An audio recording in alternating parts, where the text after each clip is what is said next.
Hello, everybody. I'm glad to have this opportunity to reach out to you via this video to check in with you.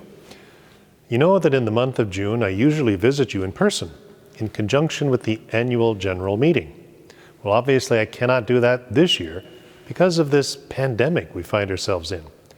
So I guess this video is the next best thing. I miss seeing you, I have to say. But I did see your faces in the video that you produced in April.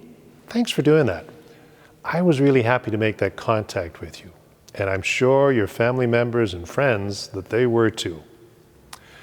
Now, speaking of contact, let me say a sincere thanks to you for all your patience and understanding in this time when contact with others has been severely restricted. Any facility that has senior citizens as residents has had to put in place highly unusual and extraordinarily strict conditions upon visitations. The way we assemble, physical distancing, and all the measures with which you are now familiar. These can be tough to take and certainly difficult to get used to. So thank you for your willingness to be patient with one another, as well as with management and staff during this strange time. I know that the only reason the management puts measures like this in place is because of their love for you and the desire to help you stay safe. Now, I suppose it's pretty easy in circumstances like these to feel isolated and forgotten. Well, you might well be isolated from other people and separated from your usual way of living, but let me assure you that you are definitely not forgotten. Lots of people think of you and certainly pray for you, including yours truly. Physical distancing can never separate us from the love and concern that keep us close and united in our hearts.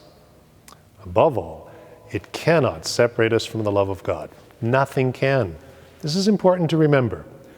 Many people are finding these pandemic conditions very difficult to bear, and they seek a reason for hope.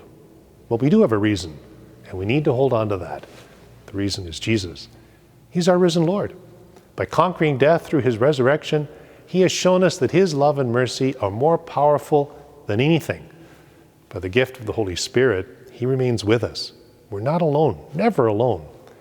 Jesus is always with us in the full power of his love. And he can and he will bring us through whatever difficulties we face, even something as scary as a pandemic. So there's no need to be afraid. Have hope, because he is with us.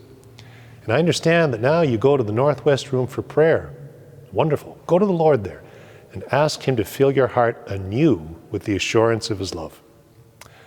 And speaking of prayer, you know that whenever I'm able to address you in person, I always make a special appeal for your prayers. I think St. Andrew's Center is like an engine, a powerhouse of prayer for the church and world.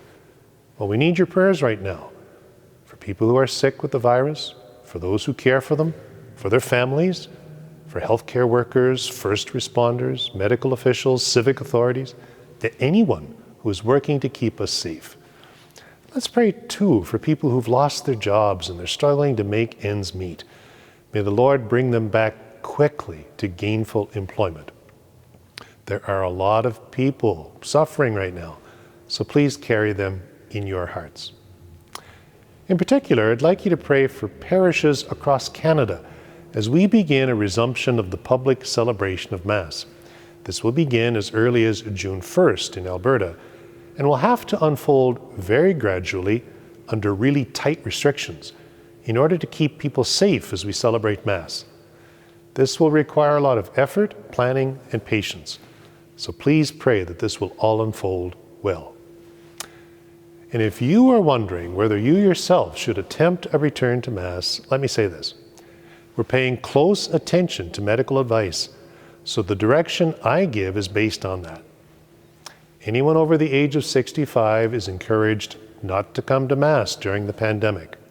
This is because the older we get, the more likely we are to become very sick from the virus if we contract it. And anyone with a chronic health condition or who feels even slightly ill definitely should not come to Mass. We need to keep one another safe.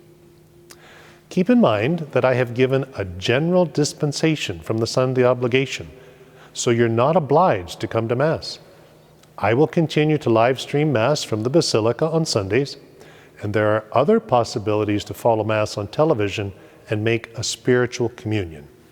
God understands and will be sure to communicate His grace to you. Finally, I've learned that June 1st to 7th is Seniors Week. Well, you deserve more than a week of recognition as far as I'm concerned.